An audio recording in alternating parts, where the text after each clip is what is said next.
with our mathematical, logical intelligence.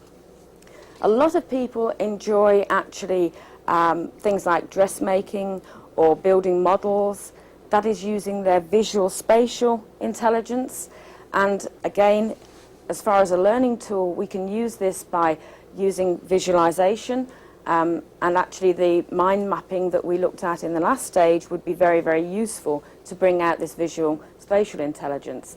And then there's a group of people who definitely need to get hands-on, the people who are good at sports, for whom physical activities are the way that they transfer their learning into being.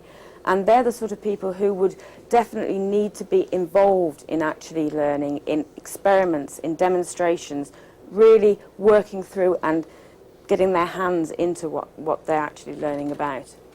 Are there any people here today who are good at music? You play the piano, play the guitar, and that many other of you are also good at music. You have a good sense of rhythm. You can recognize a tune. You're musically talented as well. And what you should do is you should have pleasant music playing in the background when you're learning, or you should turn things that you've learned into jingles or rhymes to help you remember them more effectively.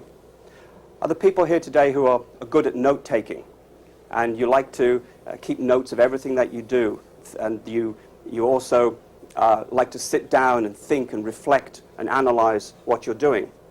You would have an intrapersonal intelligence. So you should make sure that in any learning situation you allow for quiet time so that you can afterwards sit down, work out what went well, what could have gone better, and so how you can apply it in the future.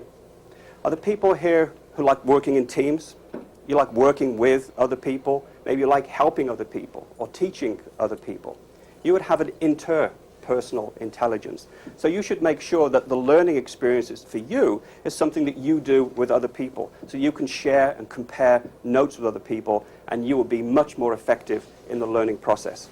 So as we've mentioned before, the whole idea of having a fixed IQ, an intelligent quotient, has gone, been thrown away, because there really are now at least 7, maybe even 8 different kinds of intelligence, and we all have a combination of each of those intelligences.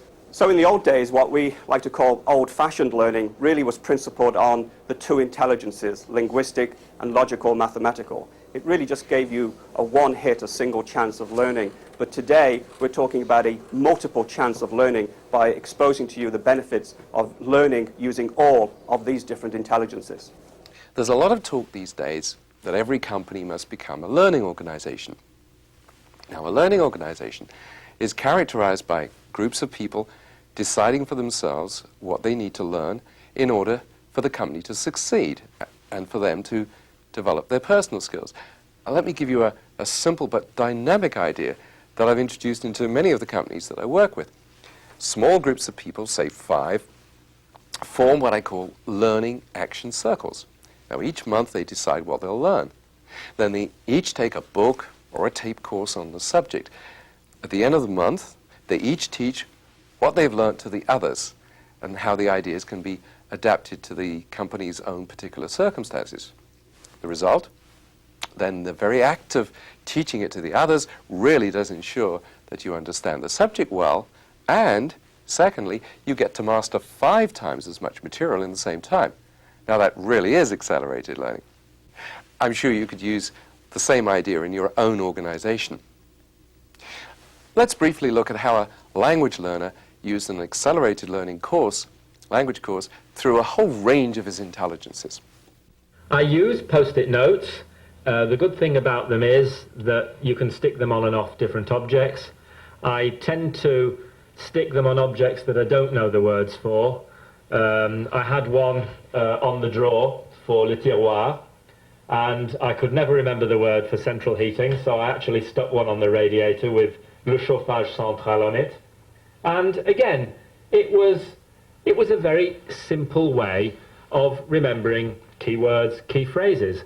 It seemed somehow as if the physical act of sticking it on and then looking at it and reading it aloud all together made me learn it very, very quickly indeed. What I did was I got myself 4 big white blank pieces